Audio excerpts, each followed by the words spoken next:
So this is Dustin right here at the Season 7 Finals. I'm going to be interviewing ShahZaM for Tempo Storm. Last time I talked to you was on Twitter. It didn't really go well. But, we squashed it. We fought in the bathroom. I won. But, it's all good. We're good. But anyway, obviously Tempo Storm just getting eliminated from the tournament from Na'Vi. But what a ride it's been for you, to be honest. I just want to kind of start with, how did this team really kind of get together, like the five that you have now, actually? So this team was a team, originally the roster was a team that RYX led through from Open to Premier, had an undefeated season Premier, and then once they got an invite, halfway through the season they asked me to join.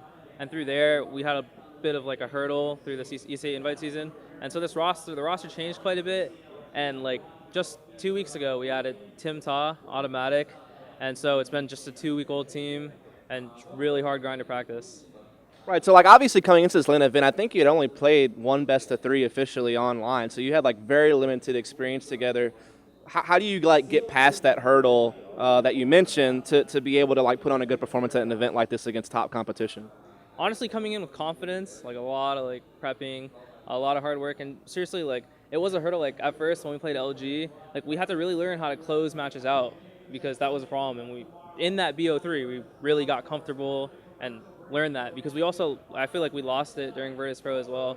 So I think we'll only get better over time playing more LANs. There's more to come. Yeah, I mean, one really big thing that we noticed is the fact that your play styles remain the same transitioning online to LAN. A lot of players, they seem to get nervous. They don't want to be as aggressive. Rix was just the same guy we're used to seeing, a very skilled, aggressive rifler. I mean, were you guys concerned at all about on-LAN versus online experience and things like that, or did you kind of feel comfortable that would still work out? Well, yeah, I have to be honest. I mean, this roster, the players on this roster haven't really been to a lot of LANs. I mean, this was Ronnie's first real LAN. This was Stan's third real LAN, first LAN on stage for most of these guys. So, but honestly, I wasn't worried. With the attitude everyone was coming in with, everyone just played the same. We played confident, like we do online. Right. So I have one big question. Actually, it's the idea of coaching. We hardly ever really get insight into it and really know the impact that coaches have. What type of impact has Warden had? What type of role does he play? Is he talking to you guys during games? Is he helping you prep? Talk us through what Warden does for your team. A coach is tremendous help to a team, especially at live events. Every day he's here with us for practice. Not only does we didn't want a coach just for the dirty work, because just anti-stratting teams, because that's what we do. We play the game, we do that homework too. But we have Warden as a coach in game and out of game. Really working on teamwork aspects, attitude aspects of the game. It helps a lot. Like a coach in sports, having a coach behind us, he's really good at reading the teams. I mean, Warden's a legend. Let's be real. So he's able to see everyone's screen and know what's being watched, what's not being watched, where they could potentially be. So sometimes he'll be talking a lot if our comms are low, and sometimes he'll just be, watching because we got everything on point. But it's a really big help. So it seems like he finds a happy balance of when to kind of let you guys do your own thing and when he needs to kind of step in and actually have a word. Does he ever call tactics for you guys, or is it more just giving you reads? No, he does suggest strats quite often, and it's really good reads because when things aren't working for us, sometimes we're stuck in this tunnel vision of okay, I'm at my spot. This is exactly what we should do. But then Warden can see the big picture and really read it. It's such a big help. So let's actually talk about your tournament then now at this event. So obviously coming into this, we didn't really know what to expect, kind of an underdog coming in. But you definitely, kind of proved us wrong throughout the event. First it was Virtus Pro that you played against, right? You played them on Train and Cash. Train, you even looked pretty decent in the first half, but Cash is where I really felt like you shined, the 13-16 game. Just talk us through this series a little bit against Virtus Pro. So against Virtus Pro, we had a good idea what we wanted the map betas. We watched a lot of demos of the maps we hoped to play them on. The Train was so Overpass is the map we just straight up vetoed. Right. I can say that it's pretty obvious. That's the only thing we vetoed the whole tournament. So we really had to leave out the maps we didn't get to play much. A custom Train, a lot of teams just don't play because a lot of teams veto it. So we didn't get a chance to play Train as a team. We had a good idea, the concept, So we were pretty impressed with our CT side Train. We didn't have really many strats or any strats on T side Train, but we wanted to play them on Cash. We really prepared for them on Cash. But when we started playing them on Cash, they started changing their spot CT side, and it threw us off guard because we'd see we're used to them doing Neo alone at B, then 2 mid, 2 A, and then we'd see Bialy at B, and we're okay, they're stacking B, and we run A, and then Snacks is pushing door or something. Everyone, they changed it. I think on another day we could have closed out that Cash match. Right. It was 13-13. I think they were on a broken buy, and then a 3v1 on the last round. So it was unfortunate that we couldn't close it out, but I think we're learning how to do that now. Yeah, I mean, VP definitely changed it up. Like Bialy anchoring B, Snacks playing A main, not playing mid hardly at all. It's like so uncharacteristic. So you're right. Like it definitely did probably catch you off guard. But let's talk about your next series. You played against Luminosity. It's a 2-1 series, really close to first two maps, but then a landslide for you in the third. Just talk us through this series against Luminosity. Yeah, so we started off with the Storm. We won the veto exactly how we planned it and we wanted it to be. So we started off with T-side cash and we're up like 9-0. We're playing really confident. Got 11 rounds T-side cash. And once again, we come with the problem of closing it out. We really choked it. We lost pistol, lost a bunch of gun rounds, ruined our economy, and we couldn't close it out in an overtime. Like we got lucky to close that in overtime. It should have been a 16-14 in my opinion.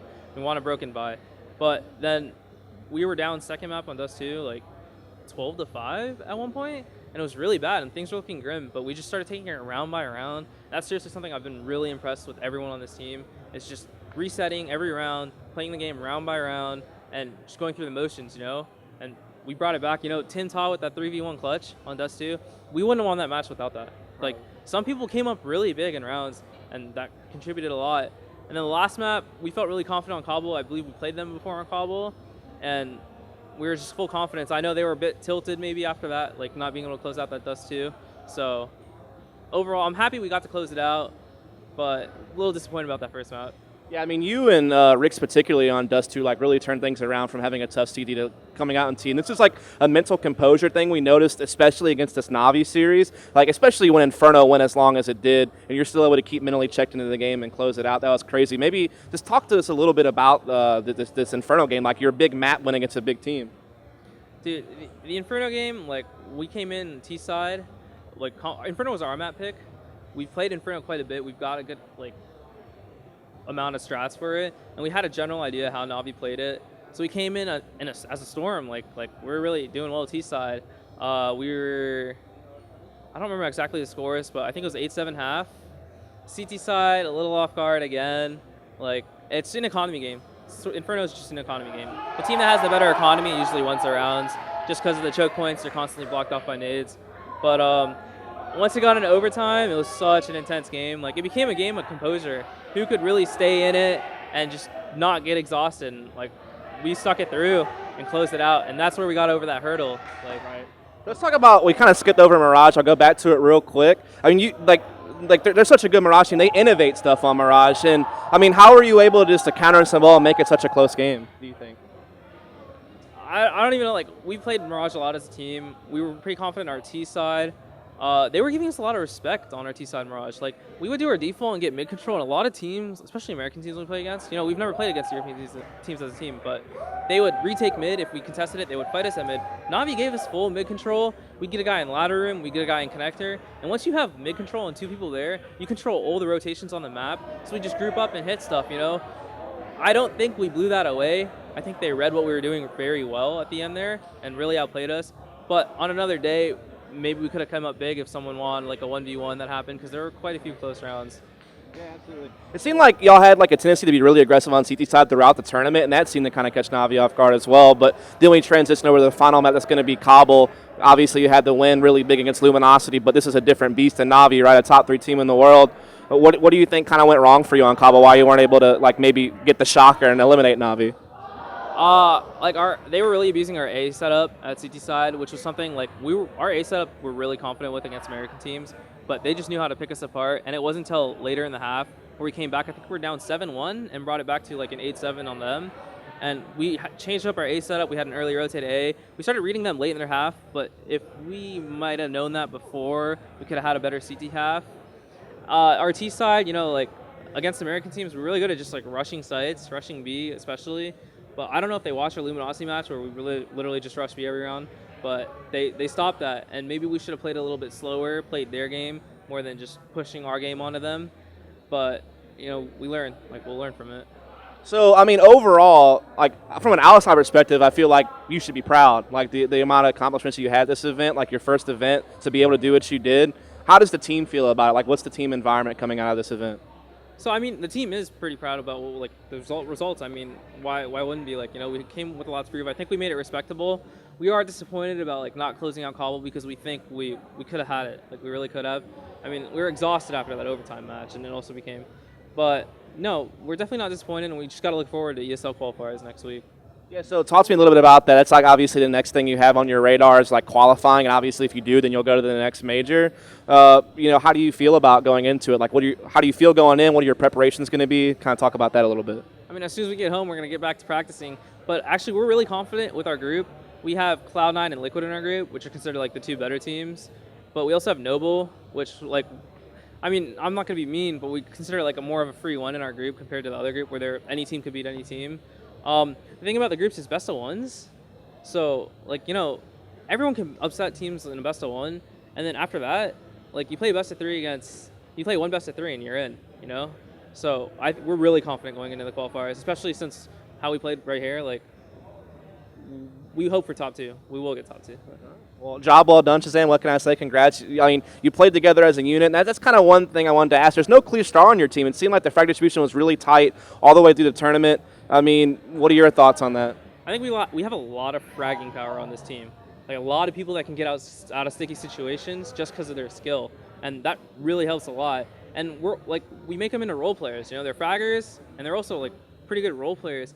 So it helps out. I think it's better that way. There's no star, there's no consistent person pickup. Someone can have a bad day, and two other people are having a great day. Right. So it's good. All right, so any final comments, shout outs, anything like that before we let you go? Yeah, shout out to Tempo Storm, our sponsors G2A, Funk, Namecheap, and Twitch. Yeah. And Raynad for supporting us. Yeah. Cool. All right, well, thanks a lot, ShahZaM, for having you on. We definitely appreciate it. And, congrats to them, and we'll see them more in the future. But for now, it's Dustin Brett signing out the Season 7 CEVO Finals.